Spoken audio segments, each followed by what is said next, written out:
Hello दोस्तों, आज हम सुनेंगे श्री दुर्गा अष्टमी व्रत कथा विधि। यह त्योहार आश्विन शुक्ल पक्ष अष्टमी को आता है। इस दिन दुर्गा देवी की पूजा की जाती है।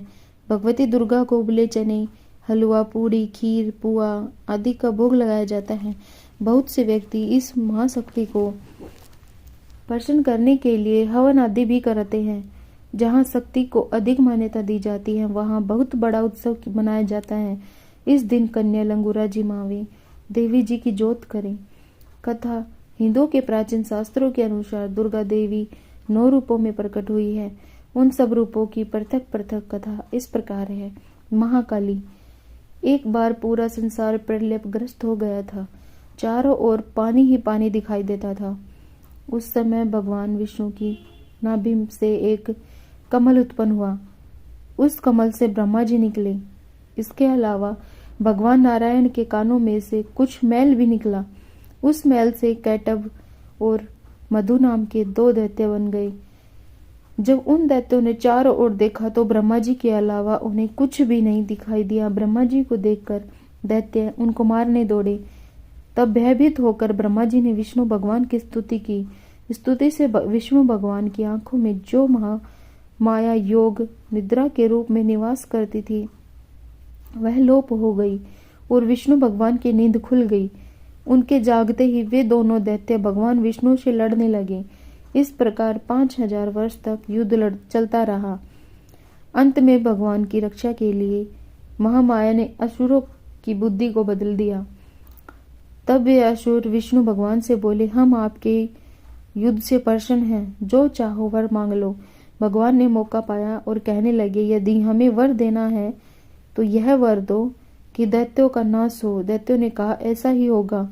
ऐसा कहते ही महाबली दैत्यों का नाश हो गया। जिसने असुरों की बुद्धि को बदला था वह माँ काली थी। महालक्ष्मी। एक समय महिषासुर नाम का एक दैत्य हुआ। उसने समस्त राज्यों को हराकर पृथ्वी और पाताल पर अपना अधिकार जमा लिया। जब वह देवताओं से युद्ध करने लगा तो देवता भी उससे युद्ध में हारकर भागने लगे। भागते भागते वे भगवान विष्णु के पास पहुंचे और उस दैत्य से बचने के लिए स्तुति करने लगे। देवताओं की स्तुति करने से भगवान विष्णु और शंकर जी जब प्रसन्न हुए तब उनके शरीर से एक तेज निकला जिसने महालक्ष्मी का रूप धारण कर लिया। इन्हीं महालक्ष्मी जी ने महिषासुर को युद्ध में मारकर देवताओं का कष्ट दूर किया। महासरस्वती या चामुंडा। एक समय शुंभ निशुंभ नाम के 2 दैत्य बहुत बलशाली हुए। उनसे युद्ध में मनुष्य तो क्या देवता तक हार गए। जब देवताओं ने देखा कि अब युद्ध में नहीं जीत सकते तब वह स्वर्ग छोड़कर भगवान विष्णु की स्तुति करने लगे। उस समय भगवान विष्णु के शरीर में से एक ज्योति प्रकट हुई जो कि महासरस्वती थी। महासरस्वती अत्यंत रूपवान थी। उनका रूप देखकर वे दैत्य मुग्ध हो गए और अपना सुग्रीव नाम का दूत उस देवी के पास अपनी इच्छा प्रकट करते हुए भेजा। उस दूत को देवी ने वापस कर दिया। इसके बाद उन दोनों ने कुछ सोच समझकर अपने सेनापति धूमाक्ष को सेना सहित भेजा, जो देवी द्वारा सेना सहित मार दिया गया। फिर चंड मुंड लड़ने लगे और वह भी मार डाले गई। इसके बाद रक्त बीज लड़ने आया, जिसके रक्त की बूंद जमीन पर गिरने से एक वीर पैदा होता था। वह बहुत बलवान था। उसे भी देवी ने मार गिराया। अंत में चामुंडा से शुंभ निशुंभ स्वयं दोनों लड़ने आए और देवी के हाथों मारे गए। सभी देवता दैत्यों की मृत्यु के बाद बहुत खुश हुए और अपना अपना कार्य करने लगे। योग माया। जब कंस ने वसुदेव देवकी के 6 पुत्रों का वध कर दिया था और 7वें गर्भ में शेषनाग बलराम जी आए जो रोहिणी के गर्भ में प्रवेश होकर प्रकट हुए, तब 8वां जन्म कृष्णा जी का हुआ। साथ ही साथ गोकुल में यशोदा जी के गर्भ में योगमाया का जन्म हुआ जो वसुदेव जी द्वारा कृष्ण के बदले मथुरा में लाई गई थी। जब कंस ने कन्या का स्वरूप उस योग माया को मारने के लिए पटकना चाहा कि वह हाथ से छूट गई और आकाश में जाकर देवी का रूप धारण कर लिया। आगे चलकर ऋषि योगमाया ने कृष्ण के साथ योग विद्या और महाविद्या बनकर कंस, चाणूर आदि शक्तिशाली असुरों का संहार करवाया। रक्त दंतिका। एक बार वैपरिचिति नाम के असुर ने बहुत से कुकर्म करके पृथ्वी को व्याकुल कर दिया। उसने मनुष्य ही नहीं बल्कि देवताओं तक को बहुत दुख दिया।